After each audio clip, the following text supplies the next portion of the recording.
Success is an illusion.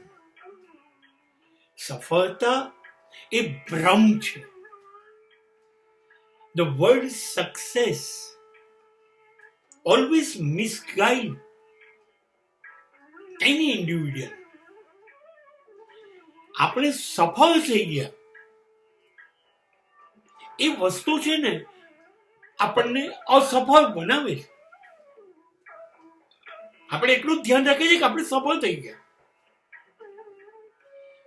કેટલા સફળ થયા, કેવી રીતે સફળ થયા, આપણી સફળતાની પદ્ધતિ કેવી હતી એ વિશે આપણે વિચારતા નથી. હું મારી જ વાત કરું.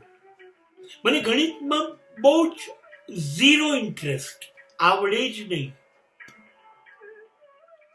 અને હું ખાસો બદનામ કે બધા વિષયમાં હાઈએસ્ટ લાવી શકે પણ ગણિતમાં તો ઝીરો જ આવે, નહોતું આવડતું. પણ હવે ક્લાસમાં સ્ટેટસ તો જ આવવું પડે. સાહેબ બોર્ડ ઉપર દાખલો લખવા આપે કે ઘર આપે ગયા ઘરે, તો એ બાજુમાંથી જોઈને ગમે તેમ કરીને લખી લઉં. પણ જવાબ પાછળ આપ્યા હોય દરેક દાખલાના, એમાંથી નીચે લખી દઉં. સાહેબોને તો 100, 50, 60 છોકરાઓની નોટ જોવાની લેસનમાં, જુએ જવાબ નીચે આવે છે, ખરું કરી દઉં, હું સફળ થઈ જતો. પણ જ્યારે પરિણામ આવે ત્યારે ક્લાસમાં બધાને નવાઈ લાગી કે રોજ તો એ જવાબો લાવે છે, સાહેબને પણ.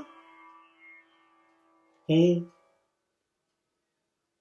સફળતા આ રીતે મેળવી લેતો. તો આ તો ખોટી પદ્ધતિથી મળેલી સફળતા છે.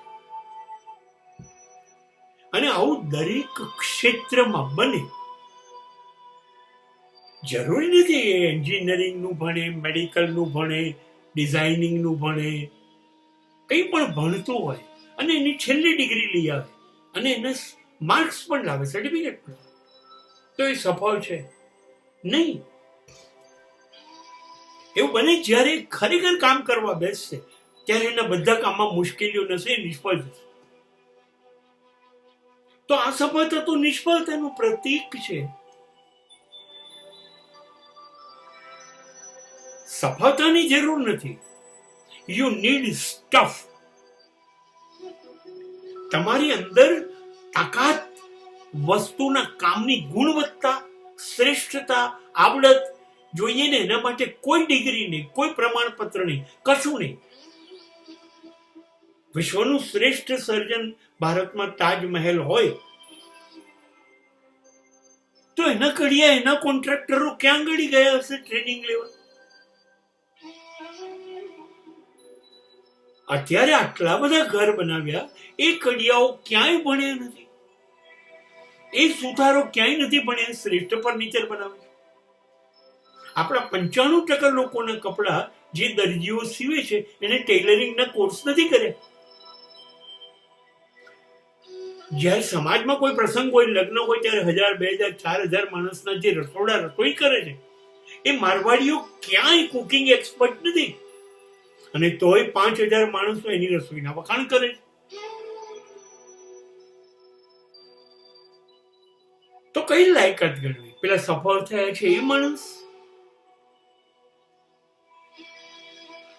કે આ લોકો પોતાના અનુભવથી શીખ્યા છે એ માણસ?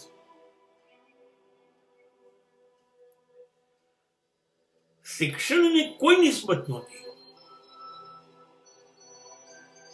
સચિન તેંડુલકર 10મું પાસ નહોતો થયો ત્યારે એને 100 સેન્ચુરીઓ બનાવી લીધી. એની સાર્થકતા જોઈએ. હી નીડ સ્ટફ.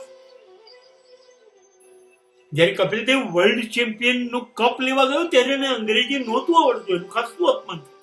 પણ ભારતને પહેલો વર્લ્ડ ચેમ્પિયન નો કપ એને અપાયો.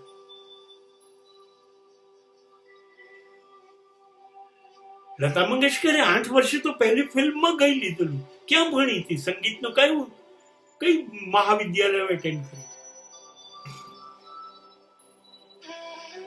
કોઈ લાયકાત, કોઈ ભણ્યા વગર AR રહેમાન ભારત માટે ઢગલા બંધ ઓસ્કાર અને મોટા એવોર્ડ લઈ આવ્યો. તમારામાં સાર્થકતા જોઈએ. You need stuff. Not success. કેમ કે that can be cheated. That will give you overconfidence. I got degree. I got distinction. I am a medalist.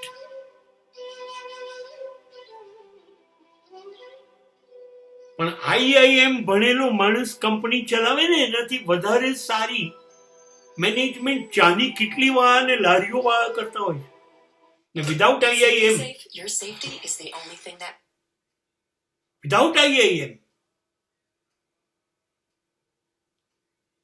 એટલે સાર્થકતા જરૂરી છે. તમે એફિશિયન્સી કહેવો, સફળતા આપોઆપ તમારી પાછળ આવી જશે.